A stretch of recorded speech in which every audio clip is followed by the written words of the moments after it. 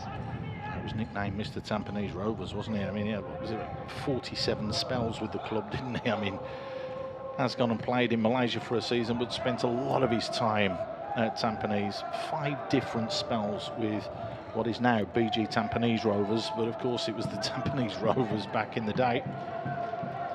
Struggled last year because he was from Hougang, signing now for Geylang. So again, that experience is going to be absolutely crucial in this game. See it across the line and get all 3 points. Hougang look as though they're still hungry for it. Farhan battling away and winning the free kick. Farhan has been a really bright spot for Hougang thus far. He's been the one threatening. He's been taking his man. He's been taking shots, and actually expecting him to actually do something for Hougang in the next 45 minutes. Yeah, he's been at the club when he was with their under-19s, so he's been there quite a long time now. Floated in, but it's far too heavy and all the way over the top and goes harmlessly out of play. That's where they've got to at least throw it in the mix and say to the big boys that come forward, you know, you keep Gucci and you cannot go and challenge for that ball. Let's see if we can fight and win the little second balls as well. But it does look as though Farhan is struggling a little bit here. Oh, definitely. It's going to be a big miss if Farhan goes out with injury, because he's been actually the one who's been actually taking all the risks for Hougang up front, and we really hope that he's going to be able to stay on. Well, he said it's a knock. You could see there he was just gesturing to the coach that was coming on that it's a knock, and I think it's just there where it looked as though a knee back into the calf, and you can get what's called a dead calf, the same as you can get a dead leg or a dead arm, and people don't realise they do hurt. Yeah, they definitely do hurt, but during a game with adrenaline, you can actually just play with it. But once you're home, a couple hours after the game, I think then it's literally dead leg. All I'm going to say is thank God they didn't have ice baths in my day.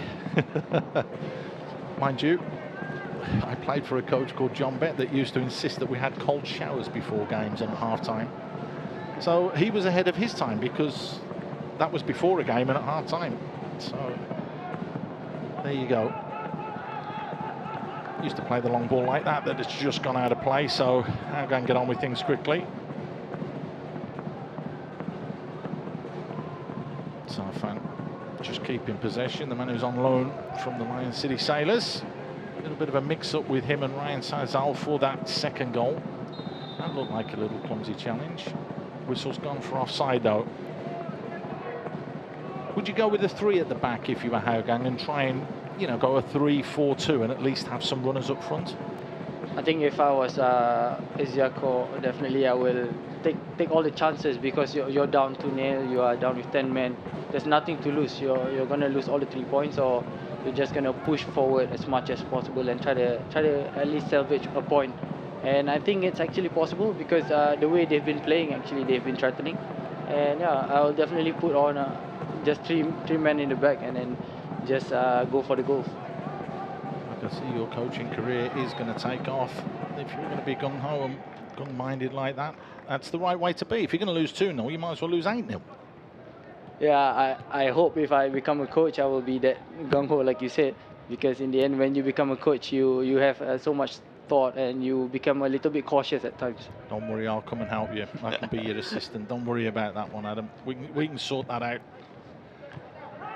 As it is, though, it's Hougang that need to sort out the issue of 2 goals at the moment, because Geylang, whilst they haven't had the ball, they are 2 goals to the good. Chance here to deliver into the box. Decent ball in, no, just behind. That's a little bit sloppy. Yawa going into that wide position and trying to hit that far post, with Bezacourt putting the cross in aimlessly behind.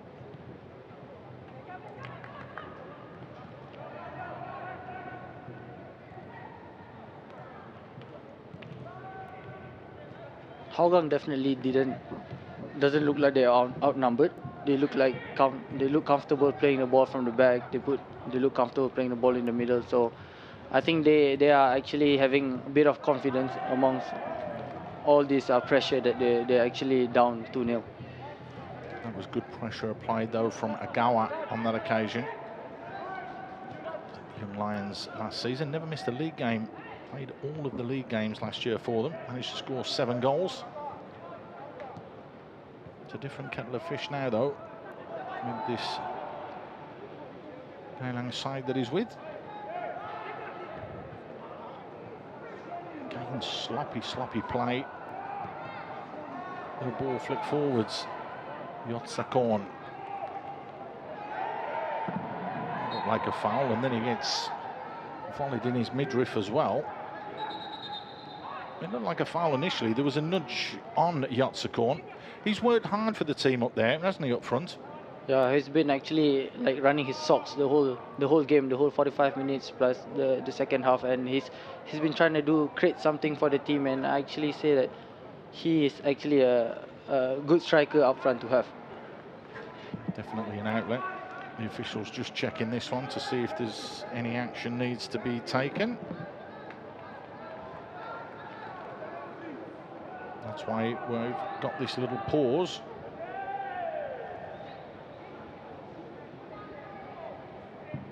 Didn't look too much in that, little nudge in the back, and then you've got to turn around, and Nazrul Nazari just kicking out of the ball, just caught Yotsakorn, who's jumped back to his feet. So the pair of them are just having a little go at each other, which is why the referee has said we'll play on from here, which is good. Yoshihama, decent ball in, and again, Kipunguchi it was that got on the end of it.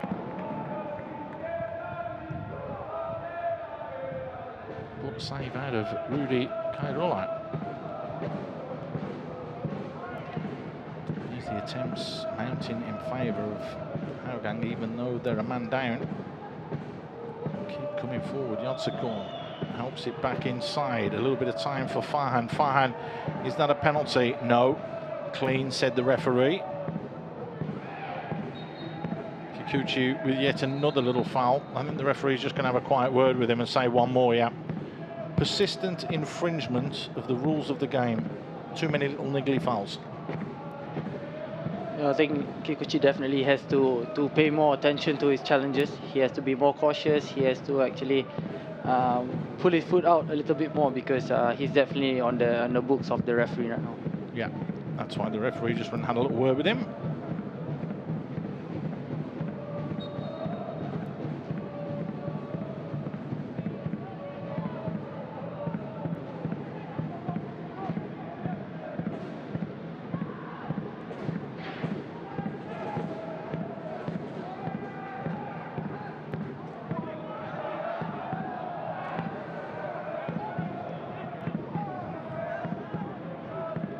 Just played forwards.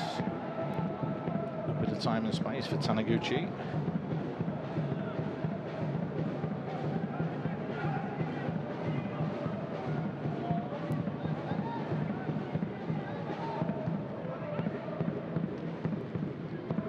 Well, we are hearing that substitute, we did mention, didn't we, that it was going to be Kamatani that came along. We'll tell you about that in a short moment's time, because Yotsukorn just pinged it in. It just needed to be rolled into the path there of Farhan. Yeah, they wanted to bring Kamatani on, but of course the rules this year in the SPL, you must have 4 local players on the pitch now, with Anders Aplin getting sent off as well. They couldn't bring another foreign player on. They had to bring on a local player instead. Yotsukorn just overplayed it inside, didn't they? What a chance that was. It was a good effort by Yotsukorn. I think he actually held the ball pretty well up front, having been isolated every single time. He actually held the ball well and actually got the ball to his teammate, but it was a bit too heavy, so it was not successful. But I think he actually should be given the credit for actually holding the ball well up there. I say Ogawa is the man that's gone down. He looks as though he's really struggling. Look how heavy that strapping is on his knee. I mean, that's ridiculous. If you're winning 2-0 and you're having a little bit of a problem and an issue like that, then surely you need to come off. He certainly doesn't look comfortable though, does he? Yeah, players playing with strapping, it's really common, you know. But like you said, having a 2-0 lead against a 10-man team, I think he definitely has to be taken out to have a rest, because he'll be required in the next game. Have you ever played on with an injury like that and it's got worse and worse and then you've had to come off anyway? Definitely, I think every single player has that kind of experience, especially when you're playing a tournament for the country, let's say at an under 23 level, under 21 level, where the games are actually really close to each other, 2 days away, 3 days away, and then you are actually required by the team to play.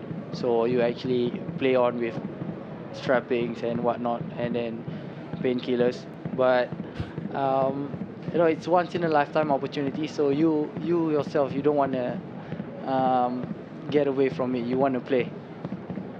Absolutely. Here's a man who's coming on now. He's going to be Gareth Lowe, his second spell at the club. He was at Albrecht's Niigata last season. He was at Geylang a couple of seasons ago. 3 goals in 24 games. He'll replace Ogawa. That's not going to make too much of a difference to them, because Shadan will just tuck into the middle a little bit and Gareth can go a little bit wider.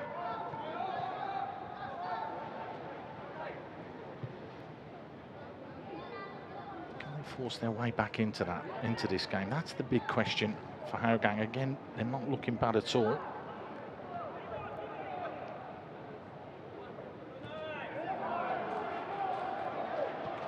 See, diving to try and get in there. He's Suwa. Again, we haven't really seen that much of him today. Kikuchi just helps it on. Cannot.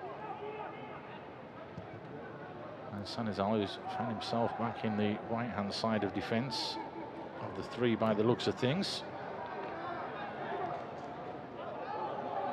Good Good shape though from Geylang, just keeping completely solid, forcing Hougang to try and go wide and probe an opening.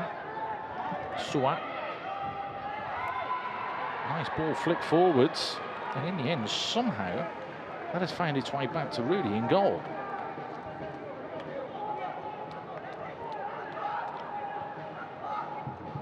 Well, you wouldn't think that Hougang are down to 10 men the way that they've been playing this last 5 minutes. Chances, it opened up. Suat couldn't just find Farhan. They are probing, they are causing problems, and you do feel that Geylang need to do something here to change this trend. Yotsukorn flicks it in. And Geylang try and just comfortably come away with the ball. Kushiro rolls it back, and then a long ball punted forwards, but again goes to an orange shirt. That's not the best ball from Canop when a little bit more composure was needed. I think the pressure on him wasn't much, and actually the Hougang has been pressing really high, even though they are down 10 men, but pressing on a high, and definitely it creates a lot of uneasiness in the Geylang defense. So they've actually managed to get the ball really quickly every time, the Hougang. It was almost the perfect ball played forwards there for Gareth Lowe. He's looking to break through on that left-hand side.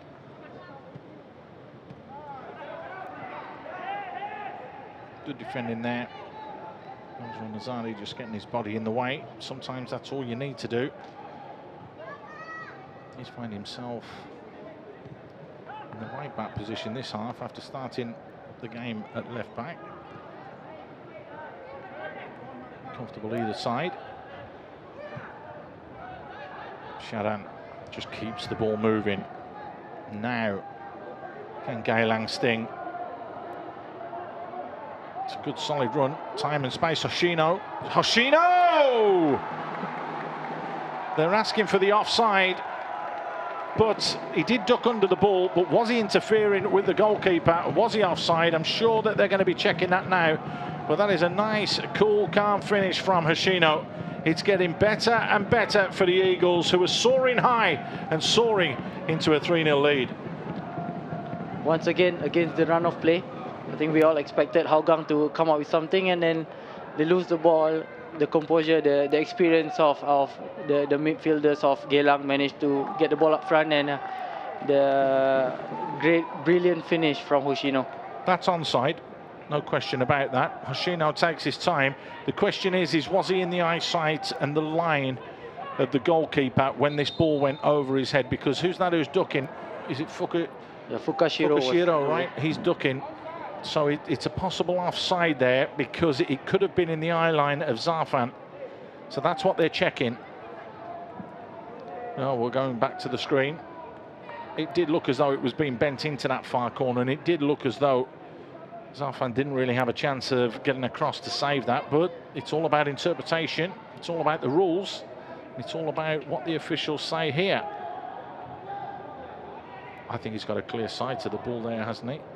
Yes, I think Zarfan definitely didn't stand a chance, and take nothing away from the finish. Offside.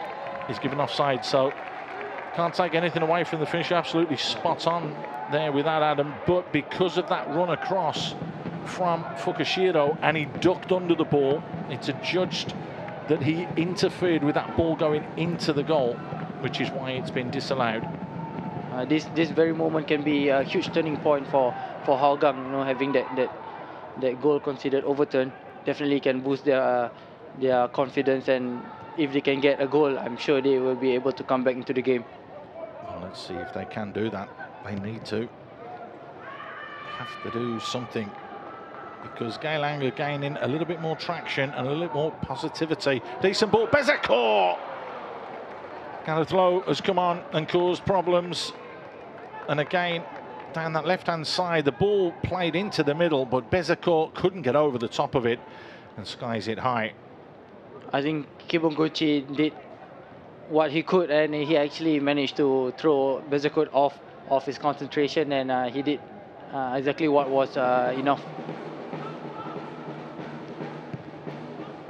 Ball launched forward from Suat. We're going to have a couple more changes in a minute for Hougang. Looks as though Methani and also Setterwood is going to come on for them.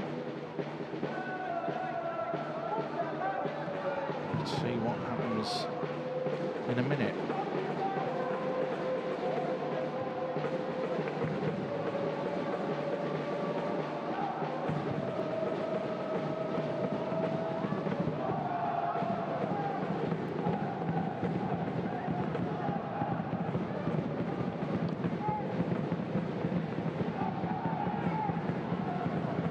Bit of a coming together, and again Kikuchi gets away with it. Decent ball played in, and Yotsuko, who's worked his socks off tonight, gets there first but couldn't deliver the telling cross. Bezakor having a track all the way back in.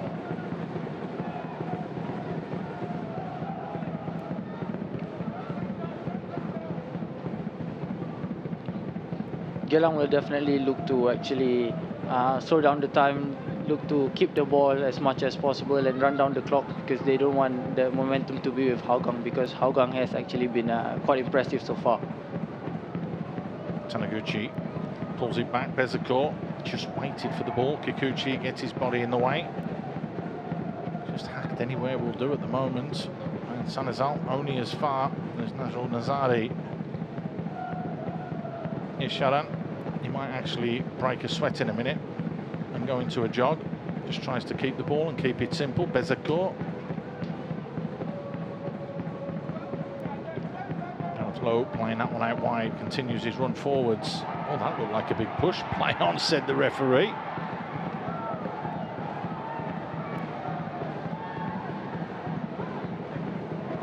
I don't think it was a big push, but he actually, I feel like he actually exaggerated that a little bit, but you know, sometimes you take your chance. I'm sure we'll see that one again. They are taking their time though, and in the end they just put the ball out. Ganathlo electing to do that.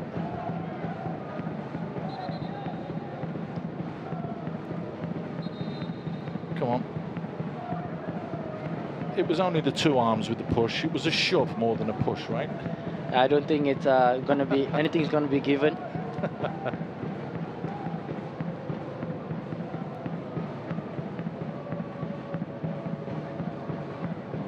Well, the changes are being made.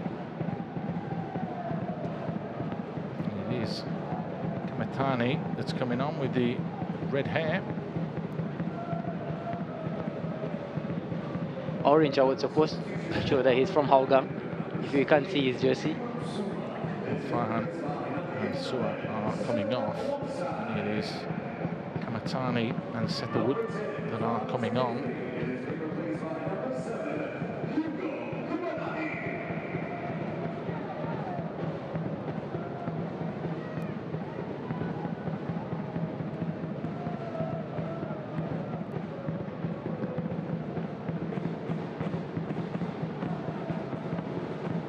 Interesting, because the rules state that clubs must field a minimum of 4 local players and a maximum of 7 foreigners. Now, it's how you read into the local players, isn't it? Because with Anders Appling going off, they've brought on Zaifa, they've brought Ryan Sanazal is on, and so is Zafani in goal.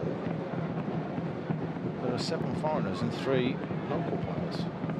It's going to be interesting to see what happens. That was the confusion a little bit earlier on with that substitution and the change. Maybe you must start the game with 4 local players, or maybe the confusion was because the player that was sent off is the local player. So I think they probably factor that player is probably in the pitch.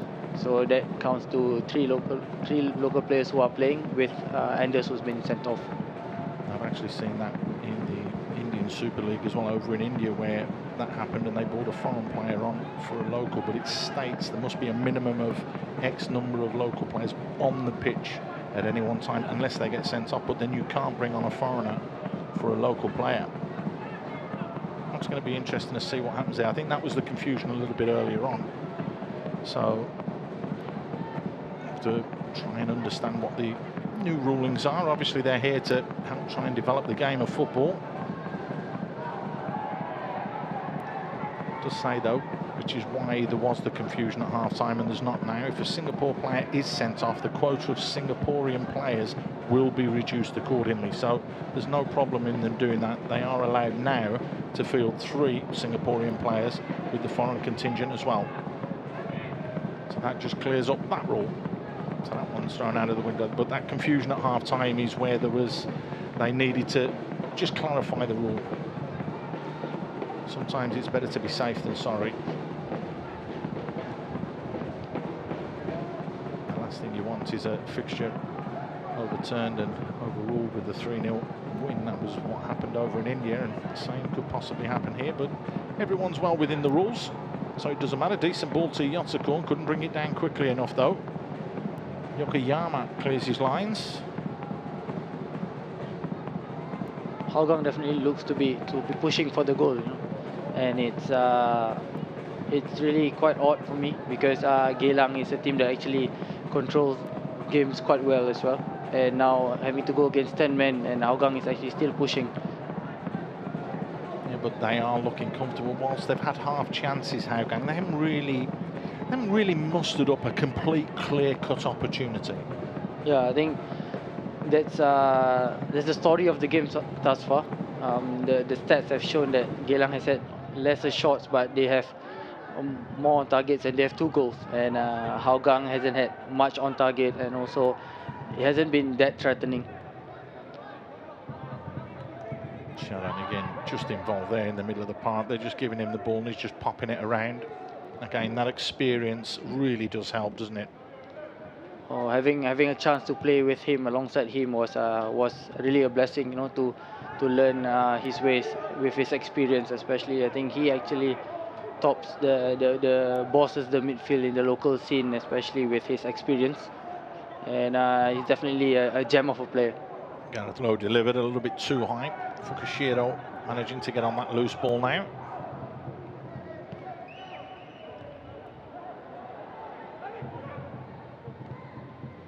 Kikuchi.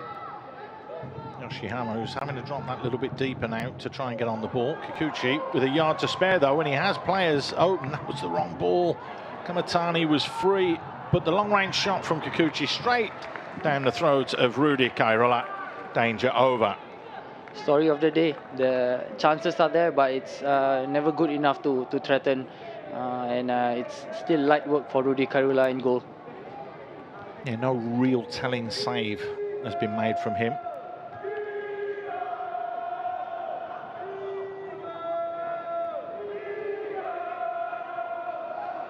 And now this is where they've struggled, Hougang, on the counter-attack. Fukushiro.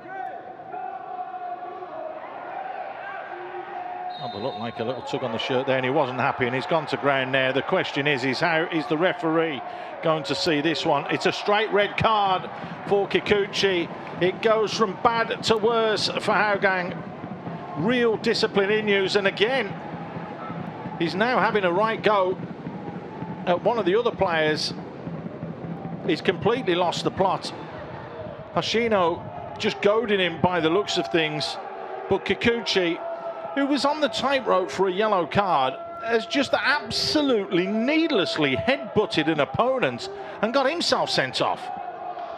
He definitely is a bad decision from him. He's going to put all his teammates in a worse position now. They are trying to come back with 10 men, and now with 9 men, it seems like all hopes has actually faded away. Well, the game's gone now. The game has completely gone. Ill discipline from Hougang, defensively and mentally as well. They got caught with that goal that opportunity in the first red card where Anders Aplin was just caught out of position, and they were just all over the place defensively. And then Kikuchi there has just lost his head. It's really unlucky for the other Hougang players because they've been putting in a great shift. No, we've been talking about Yotsukorn, other players, Kimoguchi, trying to make a change, trying to get the goal, but then one player loses his head, and then it all goes down the drain. Unbelievable. Bezecourt plays it in, little twist and a little turn, and the strike from Fukushiro easily dealt with. That was very clumsy, and he needs to be careful. as he's just jogging away there. Gareth Lowe knew exactly what he was doing there. That was one of those where we saw that yellow card for Fukushiro in the first half, didn't we, where the counter-attack could have been on, and it was on there. Yeah, I think definitely he probably should have been cautioned, because it's a chance to go forward, but I think, I guess, the referee wanted to just let play go on. It's been a tough game for the referee. He's handled it well, though. He's tried to stay in control. Thus far, I think the referee has done actually well. All the decisions has been the right way. Yeah, correct. I think he's done well. It's not been an easy game to officiate by any shadow of a doubt. Been a real tough one for him. Kudos to the whole refereeing team, even the ones in the VAR room. They are actually assisting this whole game, and it's going as smooth as it should be. It's like London buses, though, isn't it? He had 15 games last season where he issued 32 yellow cards, and this season there's 2 red cards in the same game. I mean, you couldn't write the script, could you, really? It's a real tough one for the officials. You do feel for them sometimes. It's not a weird decision to make. Those 2 red cards are actually quite clear cut. I think if I was in his position, I would definitely give them the red cards as well. Now, letter of the law, isn't it? You can't go and push your head into another player's head. I mean, that could be a longer ban, because that's violent conduct. So that could be a 3-match to 5-match ban straight away, which would be crazy for when there's no need to do it. You just stand there. You've just got to get on with it. Sometimes you have to take your medicine. Now, we're just going to have Geylang passing this around at the back and keeping possession. The question is will Hougang decide to come out and close down? And also, I think whether will Geylang take this opportunity to actually get their goal for themselves, because these are the first 2 goals of the season for them, and this is a big opportunity for them to get their goals coming. Yep. League's leading goal scorers with 97 goals last season. They did concede 64, but I think that's why they're trying to tighten up defensively. Decent ball played over the top here, but that's, again, easy pickings for Rudy in goal. And as we said, he'll want his clean sheet. 4 clean sheets last year, and now all of a sudden, in the opening few games that they've had this year, if he's got a couple of clean sheets, that's going to do his confidence and the backline's confidence the world of good. I think it's going to be the perfect start for him. You know, the new season, clean sheets, and definitely for goalkeepers, this is what you want. And it's been a good warming up for him. Shots hasn't been quite threatening, so it has definitely been a great start for him. Clean sheet bonus. I'm sure that's what he'll be on. Here's a chance for another one at the other end now, because Fukushiro delivers, and it's cushioned back. It's hit the woodwork, though. Hoshino played it into the ground. It ricocheted up and hit the crossbar, and then there's another clumsy challenge. And that's going to be a free kick in a wide area. Well, that was the chance to get that third, as you were mentioning, Adam. A real golden opportunity, but Hoshino couldn't get that knee over the ball. It was a great ball from Fukushiro, and Jumbo, I think he did his best to actually try to keep the ball down, and the ball actually hit the ground. With the ground having said it's a new ground, it bounces quite weirdly, and unlucky it hit the woodwork. Yeah, it's very difficult to explain to people that it does need a little bit of time to bed in the pitch. It's gone for goal. Easy pickings, though. Zarfan straight down his throat, comfortably claiming that one.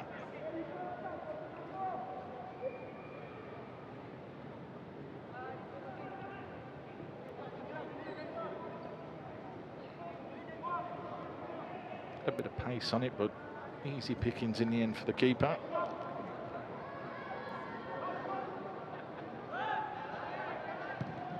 Be interesting to get the coach's thoughts after this game as well, and what they think and how they think the game has gone.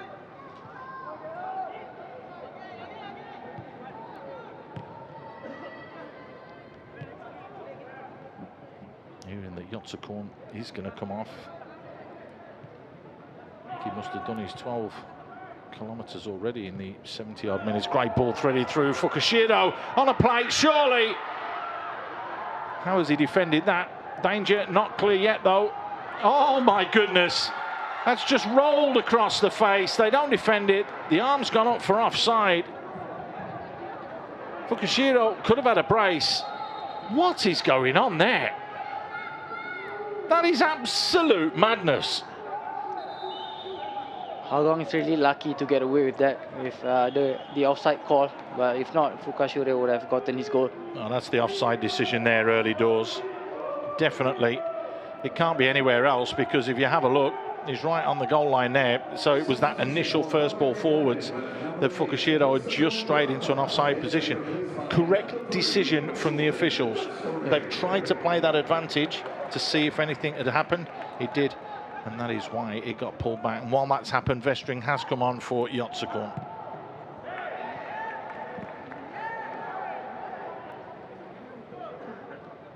Oh, we've had action, haven't we? We've had, the only thing we haven't had today, normally you say the only thing we haven't had is a red card, but the only thing we haven't had today is a penalty.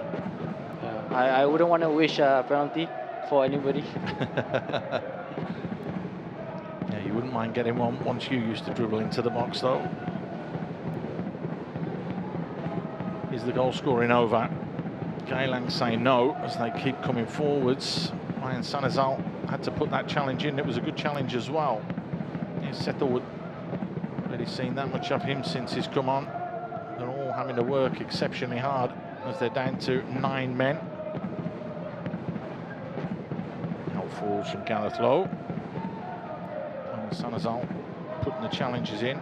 Everybody's putting the challenges in now. Play allowed to continue. Hougang look to break forwards again. Yoshihama.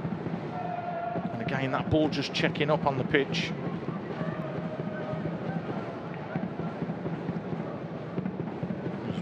Just about to enter the last 10 minutes of... It's been a thrilling game, really, hasn't it? It's been a nice tempo to it. Once we got rid of all those silly little niggly fouls at the start, it's had a nice rhythm to the game. Yes, and despite the 2 red cards, actually, both teams have actually played quite well, and it's been really entertaining so far for all of us. Yeah, intriguing the way that Hougang are just trying to keep going forwards and batter them. Noali set his side up defensively to try and keep things tight and hit on that counter-attack, and then obviously the red cards haven't helped Hougang's cause.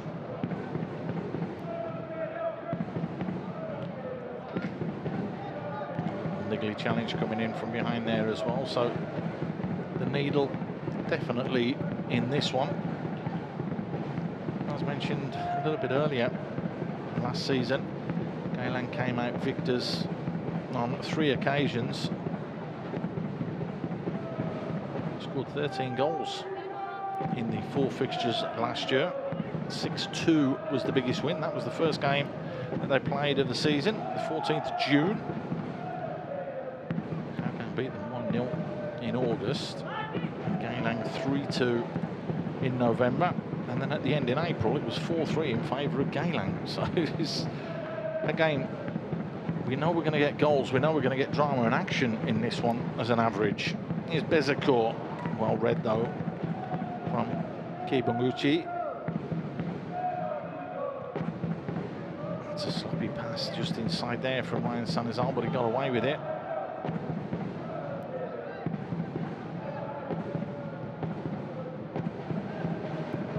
Nice little touch there from Settlewood.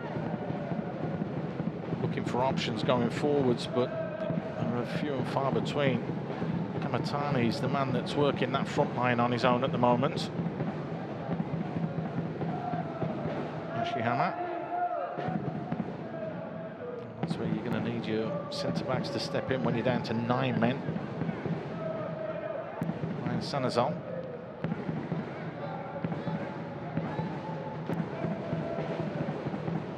Have they just accepted a 2-0 defeat? I think they are actually looking for an outlet, but with 2 men down, it's definitely hard to actually find an attacking pass. So it seems like they're playing side to side, and they're just looking for one outlet, and they go back all the way to Zafan. mix it up a little bit, like put the ball in behind and go and press and squeeze in to force Geylang to go back? I think definitely that's what actually comes up to the players' minds. But sometimes you are so used to keeping the ball, building up, that you can't actually just switch up quickly just like that. Well, you have to, though. That's being a professional athlete and being a professional footballer. You can't just play this way all the time. Sometimes you have to mix things up. It's interesting. I mean, it's a debate and it's a topic for discussion for people to turn around and talk about that. Especially in these moments of the game for Hougang, they need their attackers to make runs behind the defense to open up more opportunity for the other players to come up, because if they stay stagnant, the defenders will not be able to find them, because the defenders are going to have it easy. Yeah, correct. The big thing is, though, is Geylang dropping off and not allowing them to do that. If that's the case, you've got to drop it in, so your strikers have to come shorter, and again, you have to adjust and adapt to different situations on the pitch. You do need those runners going forwards as well, though. Ball dinged forwards. That's a nice ball dinged in there, but Kamatani couldn't really do anything about that. Signed in from Nagaworld from Cambodia, where he scored 16 goals in 45 games over the past 2 years. The 26-year-old Japanese striker.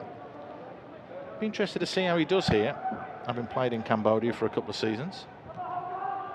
Yeah, it's quite interesting for me as well to see players who are coming from clubs and teams around the region as well, to see how they fare in this league, because those leagues are also up and coming, so we would like them to actually value add to our league over here.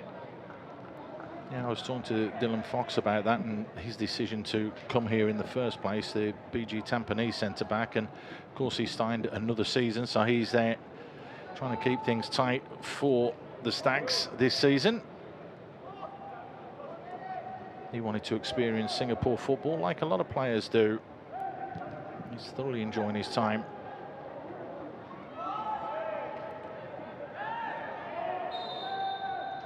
The referee's given the first one.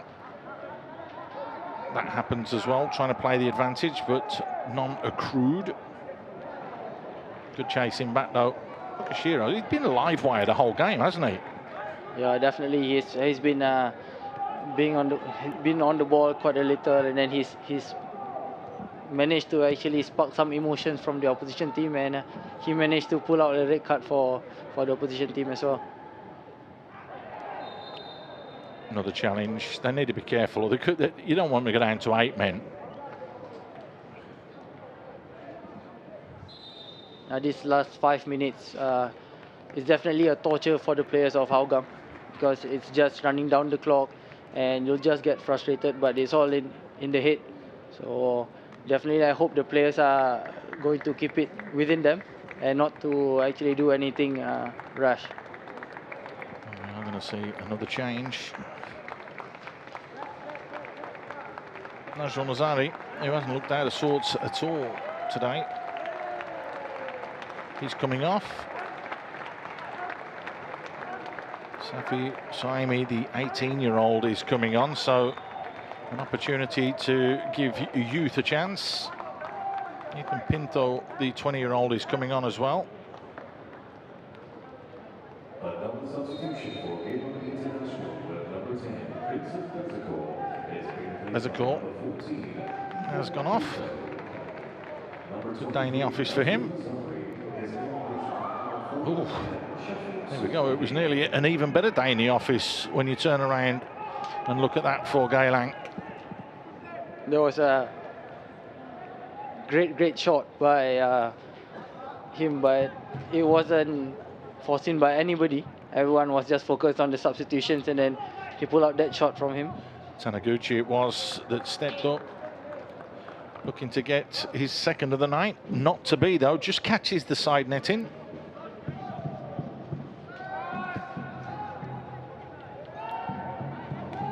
Well, they're desperately trying to get themselves a goal. They actually deserve to get a goal from this game, I think you have to say. Ball fired into that far post, headed back down, but again, the right place at the right time. Rudy Carolla making absolutely no mistake whatsoever. Rudy has had a perfect game, a really clean game for him. I think the defense line has also helped him quite a lot. They've been keeping it tight, not giving clear chances for Hougang. And yeah, Rudy has been making his routine saves all pretty good. You know what they say though, it only takes a second to score a goal, and one little mistake could prove costly. So there's still time. There will be 5 minutes added on at the end of the 90 as it stands at the moment. Of course that can change, and it is a minimum of 5 minutes. It's all depending on what the referee wants to add on.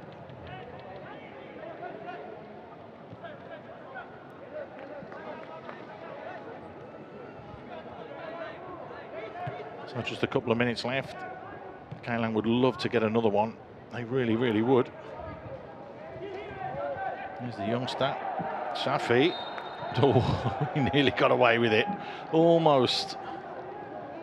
This is the most perfect situation for youngsters to get an opportunity playing at the highest level in the country. And Noah Ali has given these two players the opportunity to actually get on minutes with the first team, and it will definitely boost their confidence, and it will definitely help their careers. I remember another young starlet bursting onto the scene many moons ago. Went on to represent his country 22 times. Yeah, it was a blessing to actually be given that opportunity. Like we said, there's nothing like pulling the national colours on and donning those shirts and representing your nation like that.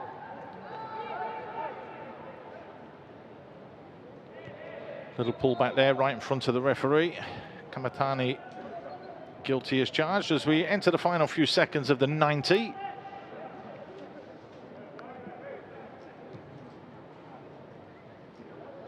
You wouldn't say an overall comprehensive display from Geylang, would you? Hougang really have had a go when you turn around and look at the full 90 minutes, even though the scoreline wouldn't suggest that. There's still time here. Shafi elected not to go for that one.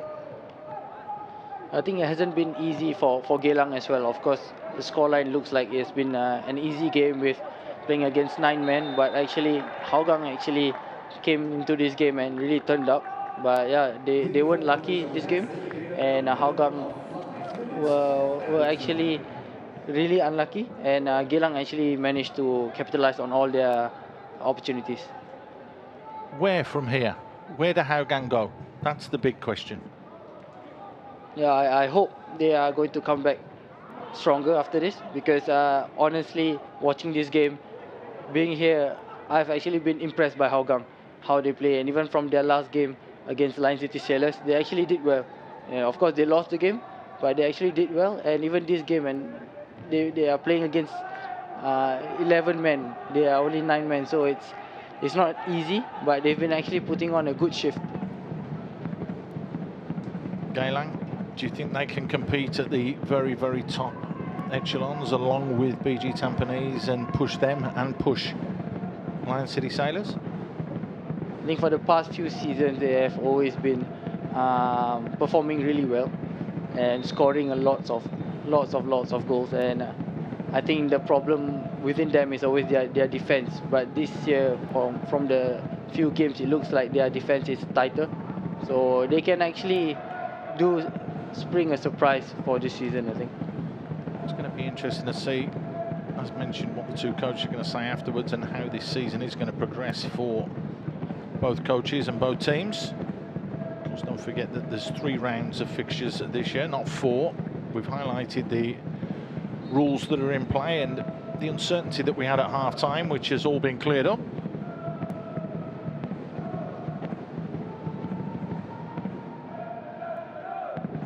You do feel if Hougang can sort themselves out defensively and get that shape right instead of getting sucked in like they did.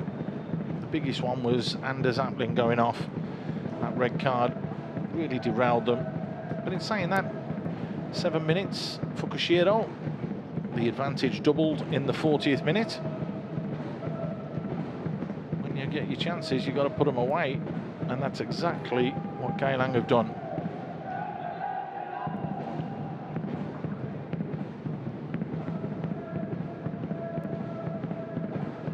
I would honestly expect Geylang to score a couple more goals after Hougang coming down to 9 men. But Hougang has actually showed great defense as well. Great defensive display from their defenders, from the players, running their socks off to cover everyone. So it's still only 2-0, and against 9 men, I think even Geylang would wish to actually get more goals. I mean, they're looking on. Just wonder who is keeping an eye on. Paladin is with him as well.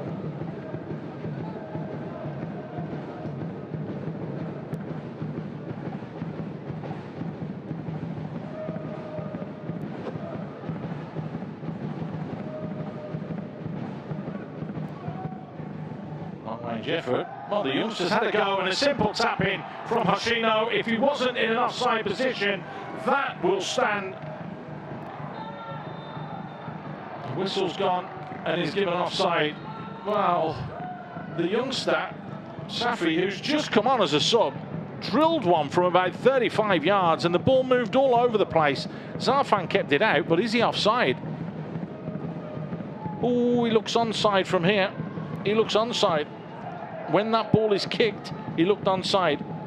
It looks like he's onside, and I hope that this will be a goal, because it's a great effort from the young player. I didn't expect that at all from him. It takes a lot of courage and confidence coming from a young player to actually take a shot that far off. So if this comes off to be a goal, it's going to be a great morale booster for the player. Well, they're checking the offside and seeing if it was. Now, it's really, really close, but when the ball is actually physically touched is when it has to be adjudged to have been in an offside position. He looks slightly from the line and the camera that we had as though he may just have been onside. Look, down at the bottom again, it's Fukushiro. No, it's the man in the middle. He's onside. He's onside. He's clearly onside, Hoshino. I will definitely leave this to the referee, because I think they will have a clearer view. Was given offside. It's been given offside. I was just going to say, you need to earn your money now. You need to turn around and say yes or no. Really unlucky for the young player, you know. Yes, of course, Hoshino finished it, but the shot coming in from the youngster, having just come in 5 minutes into the game, having that courage, is really a big shot from him. 2 goals disallowed. Geylang, 2 goals up, 2 disallowed, 2 red cards. That's the story of the game. Hougang's second game. One they'd want to forget. Still early in the season. It's only their second game, so you can definitely turn that back around. Good performance from them amidst all whatever that's happened. So I think they're definitely going to come back stronger next game. Well, they're going to have no choice. They have been wounded. They did lose that opening game 2-1 to the Lion City Sailors. They've lost today 2-0 to Geylang. A couple of goals disallowed as well. Down to 9 men. That's been a real tough day at the office for the players out on the pitch. The referee might as well just blow the whistle, because the damage is done. The game is over. But could they just possibly get themselves a little consolation? Ryan Sanazal, there you go, that's going to be it. The referee blows the whistle and says that will do. And a couple of players get themselves to the floor as well. They might, because they've worked their socks off tonight, Hougang, but they've got little reward and little joy. Fukushiro started things off in just the 7th minute by getting the goal. Taniguchi managed to get himself on the score sheet as well, and it was 2-0 at half-time. Don't forget, though, the 2 red cards when Anders Aplin got sent off in that first half, and then an absolute moment of madness where Yuta Kikuchi headbutted one of the Geylang players, and it put them down to 9 men. I'd say this game was action-packed. It's my first game behind the mic, and I've been treated to such a great game by both teams. Even Hougang, who lost the game 2-0, they actually came out to actually push to get their goal. And but Geylang was the one who's really clinical in front of goal, and they managed to put the ball away.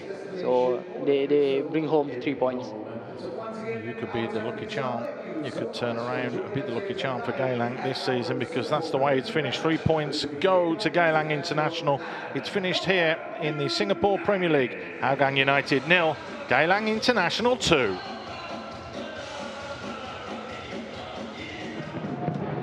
Well, it all started in the first half, didn't it? Again, losing possession, Hougang, and then Fukushiro having to work hard. Nice first touch out of his feet. Cool, calm finish. Perfect finish from Fukushiro. First chance of the game, buried it into the corner. So nothing to be said about it. It was a real good finish from him. And again, it's just that sloppy defending where they just get caught out of position. Yeah, definitely. I think Hougang has to work on the defense line. It's been quite obvious this game that they've been caught out in defense too much. Yeah, they really have, and that's something that Robert Zaiko is going to have to work on over the next few weeks, because they got a game on the 2nd of October against the Young Lions that they need to bounce back and get ready for. As it was, this was an opportunity that Hougang had at one end, and then all of a sudden, before you know it, the ball goes up the other end and a red card ensues. It really wasn't good, because Anders Aplin put the arm up on the shoulder of Bezakor, and a judge pulled him back after the referee went to VAR to check. It was the right call from the referees. I think no one doubted the red card, but it was a brilliant play by Bezakor. He knew that he was in a position of advantage, so he went across Anders and he invited him to pull him, and Anders did it. So Anders had to be penalised. He had to be red carded, and that's where Geylang actually managed to be a man up. They certainly were. Then more disaster defensively. Zarfan and Ryan Sanazal just mixing themselves up slightly a little bit. The ball did check up off that turf. It is a new pitch that has been laid over there at our Tampines Hub, and that played its part here. But someone who didn't hesitate was the man that scored the goal, Taniguchi, and this was in the 40th minute. Yeah, miscommunication from Zarfan and Ryan Sanazal was really bad, and it actually consisted of them conceding the goal. There's that ball just checking up. Yoshino was busy as you like. Taniguchi was the man that was furthest forward and got on the end of it. Then a moment of madness in this second half. Absolutely ridiculous and crazy from Kikuchi, who pushes his head into the opponent, and it's a straight red. Last thing Hougang needed was another red card after going down. And when they were 10 men down, they actually played quite well, like I've said throughout the game. And going down to 9 men, it was an uphill battle. Yoshino hit the woodwork as well. Good work again from Fukushiro into that far post. The woodwork rattled. They'd already had a goal disallowed at this stage. They had another goal disallowed late on. But again, as the game opened up against 9 men, they got stronger and stronger and stronger.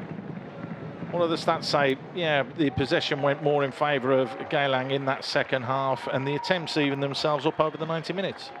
I think that it's quite obvious it would happen, because Hougang actually went two men down. 5 offsides as well shows that Geylang were trying to push forwards. Very, very interesting indeed. That means that the table will look like this. 4 points then for Geylang International. Hougang will stay in 7th place, having played 2 and lost 2. Lion City Sailors sit top and pretty with 6 points. So the first game of match week 3 is finished 2-0 in favour of Geylang. The Young Lions will play twice, as will Tanjong Pagar United. Young Lions Balestier Sunday from our Tampines Hub. Then Tanjong Pagar against Lion City Sailors, and Tanjong Pagar against the Young Lions on Monday and Thursday respectively. Adam, have you enjoyed yourself? Oh, definitely. Great game for me. First time being here, and I hope to enjoy more games behind the microphone as well. And we hope that you will as well. Thank you for joining us, Adam Sawandi. It's finished full time here in the Singapore Premier League. Hougang United 0, Geylang International 2. A big 3 points for the Eagles.